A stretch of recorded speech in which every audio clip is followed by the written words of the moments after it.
अब साइकस से और कौन से कैरेक्टर्स आने वाले हैं, क्योंकि ये लिविंग फॉसिल्स के रूप में देखा गया है और इसे कॉमनली सागोपाम के नाम से जानते हैं। ये एक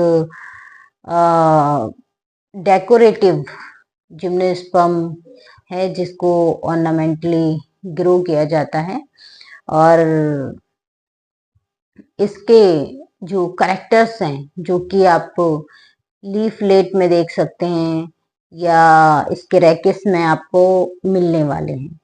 तो देखिए, रैकिस से जो क्वेश्चन आने वाला है वो मोस्टली क्वेश्चन आता है कि ओमेगा शेप वैस्कुलर बंडल किस में प्रेजेंट होते हैं।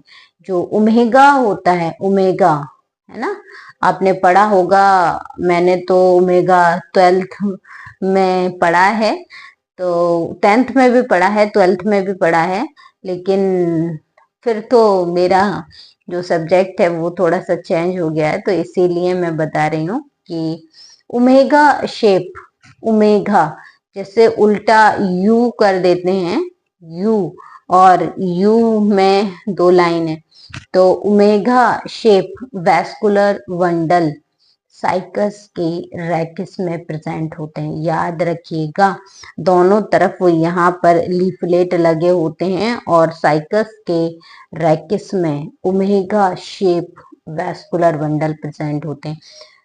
पूछा जा सकता है कि साइकस के रैकिस में किस टाइप के, तो अलग अलग हो सकते हैं ऑब्जेक्टिव में, तो याद रखिएगा omega shape vascular bundle cycas के रैकिस में प्रेजेंट होते हैं। अब लीफलेट की बात करें तो जब आप इसको आइडेंटिफाई कर रहे होते हैं, लीफलेट का सेक्शन देख रहे होते हैं, तो लीफलेट से भी क्वेश्चंस आते हैं। और लीफलेट का जो क्वेश्चन है वो ये होता है कि ट्रांसफ्यूजन टिश्यू कहाँ मिलते हैं। अगर प्लांट का नाम है तो साइकस, और अगर प्लांट के पार्ट का नाम है तो साइकस की लीफलेट, है ना। देखिए, याद रखिए, साइकस की लीफलेट में मीजोफिल टिश्यू, पैलिसेडल टिश्यू और इनके नीचे प्रेजेंट होते हैं ट्रांसफ्यूजन टिश्यू। याद रखिएगा, ट्रांसफ्यूजन टिश्यू का क्वेश्चन पूछा जाता है। साइकस के लीफलेट में ट्रांसफ्यूजन टिश्यू प्रेजेंट होते हैं। अब यहाँ जो रिप्रोडक्शन है साइकस में, क्योंकि ये एक जिम्नोस्पर्म है, तो जिम्नोस्पर्म में वेजिटेटिव रिप्रोडक्शन और सेक्सुअल रिप्रोडक्शन होता है।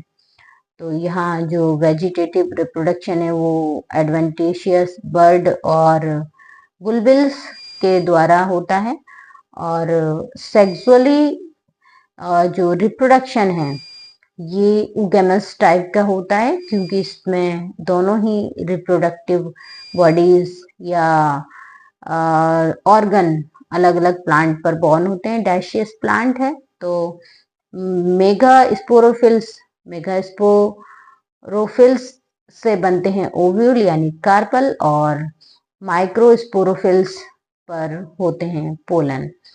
तो इस तरह से इसमें दोनों ही टाइप का रिप्रोडक्शन प्रेजेंट होता है, वेजिटेटिवली और सेक्सुअल टाइप का रिप्रोडक्शन कैसा होता है, गैमस टाइप का रिप्रोडक्शन प्रेजेंट होता है।